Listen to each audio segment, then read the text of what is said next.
Hi, my name is Christine, and I'm in Albuquerque, New Mexico, and I own an alternative lifestyle club called Wonderlands, where we cater to anybody in the alternative lifestyle.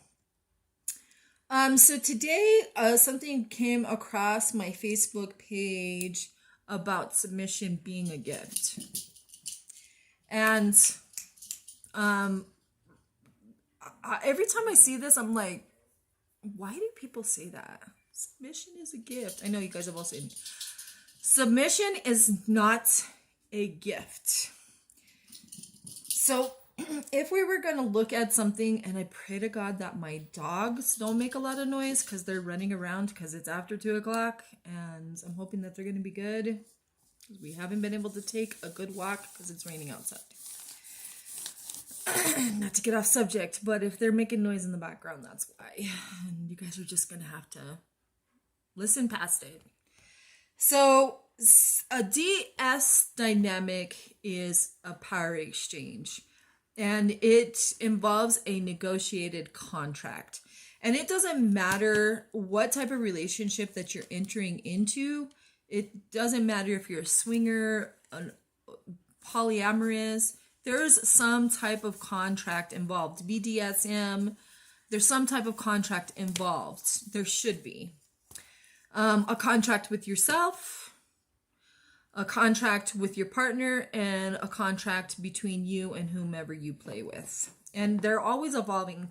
These negotiated contracts are always evolving. They always have to be updated, changed, things taken away, things added to. They should be revisited constantly. The more into a relationship and the longevity of that relationship means less that you have to negotiate this contract, but it's ever changing, ever evolving until you come up with the thing that's just, mwah, it's a recipe. So what are involved in these contracts? Well, there's a lot that go into these contracts. It's not like a willy-nilly. When I do like a top negotiation, we go through their hard limits, their soft limits. I don't even do the opt-in or the opt-out because that's just too much. We discuss if they're risk aware, if they're rack or prick aware, safe, sane, and consensual, all of those things. So the first thing that you're going to negotiate on is the platform that you're going to be using, whether it be SSC, which is really the basis of all contracts. All of BDSMs follows safe, sane, and consensual. Okay. And then if you're going to add to it prick, which is personal responsibility informed consensual kink, and then rack, which is risk aware consensual kink. And you can have all three of them in your dynamic, or just one or two, however you, or if there's another one, I think there's like a couple of other ones. One is, I don't know. So you have to decide on which platform you're going to put your dynamic on. And then the next thing that you're going to negotiate is if you're opt-in, opt-out, your hard limits and your soft limits. So what is an opt-in? So opt-in is a negotiation, which means that opting in negotiation means that only the activities discussed and agreed upon are part of play. And the opt-out negotiation means anything is fair game except the hard limits or the activities deemed as off limits.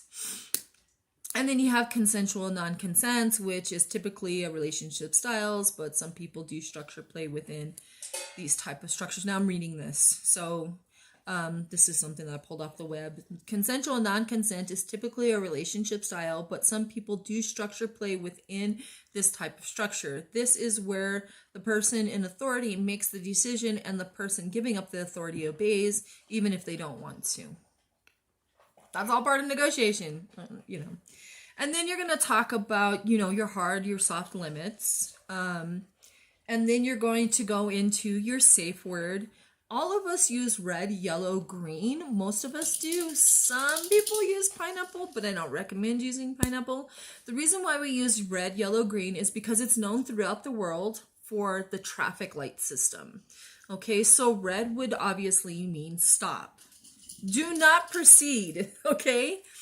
Yellow means clear the intersection or proceed with caution or slow down to a stop. And then green means, of course, go. So we all know what red means. Red means to stop. Our stop signs are red. Anything that we need to know are green. If we're looking at traffic signs, if you need a warning, all of the yellow triangular signs or the diamond shaped signs, they're all yellow for a reason. Yield, if it's red and it says yield and it's red, it means to stop and then yield. Some of you guys could really learn how to drive. I think that BDSM is in the driver's manual of your driver's license. So you're going to decide on a safe word. I don't ever recommend using stop. No. Yes. Maybe. Use red, yellow, green. Just because it's so recognized. My dog. And pineapple is just, if you want to know something that is ingrained, we're ingrained that green is go since we are kids. Simon Says, red, yellow, green, so on and so forth. So it's already instilled. Don't change it if it's not broken. Okay? Just stick to it. There's a reason. It's long before me. It'll be long past me. And then the next thing that should be in the contract is aftercare, whether it be sub drop, top drop, dom drop, top space, dom space, sub space, bottom space, so on and so forth. Aftercare, pre-care, all of that stuff needs to be negotiated in. And then you're going to be also discussing violation and punishments. It is so easy to not intentionally violate someone's consent without meaning to. Infraction violations of consents are very easy to do. And there's going to be somebody that says, I've never. We all have. We all have violated somebody's consent accidentally, not meaning to.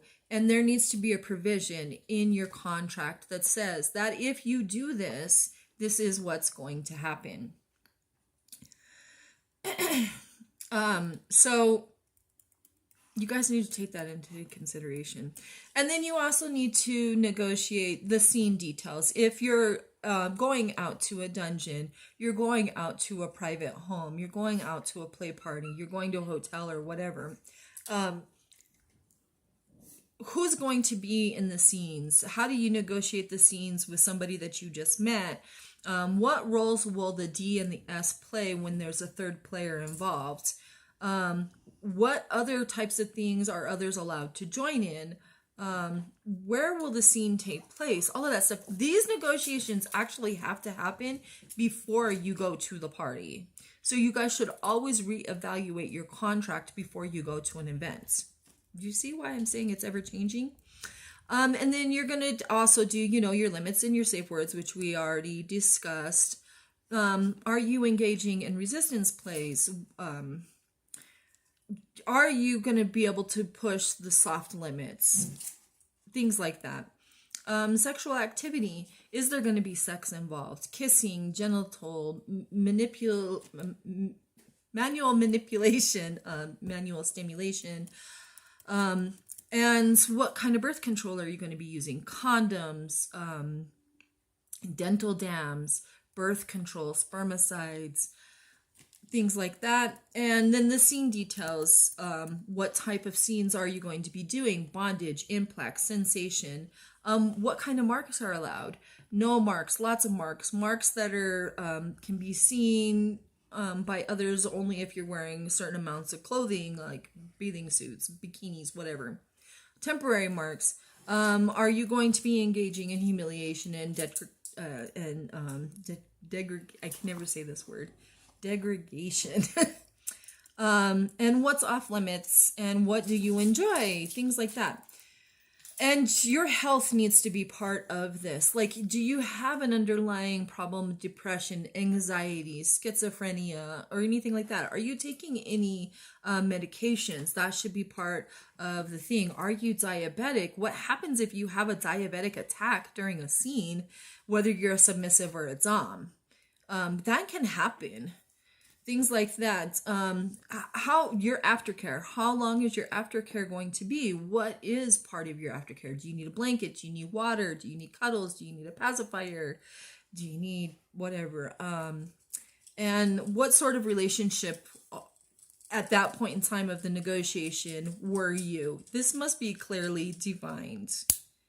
Not just saying, oh, she's my sub, or they're my sub. I'm sorry. Pronouns, Christine, pronouns. They are my sub. They are my dom. Are you guys just play partners? Is it a one-off play scene? Is it a romantic relationship? Is it a DS only, certain times of the week? Is it a 24/7? What is it? What kind of relationship is it? These are clear and concise lines that you need to look into because of the fact that you might say, are we dating? Are we in a relationship? Are we exclusive? This needs to be clearly defined in your negotiation contract. I just almost made it. So that's pretty much all I have to say. Submission is not a gift. Domination is not a gift. They are responsibilities in a negotiated contract. They're full of transparency. They're full of trust. They're full of communication, honesty, all of that stuff. I forgot. Do you guys know what CCC is?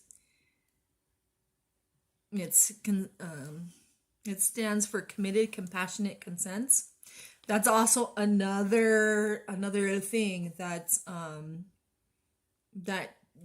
we pull SSC, RAC, PRIC, and CCC, and consensual, non-consensual. All of that stuff needs to be part of your negotiation process.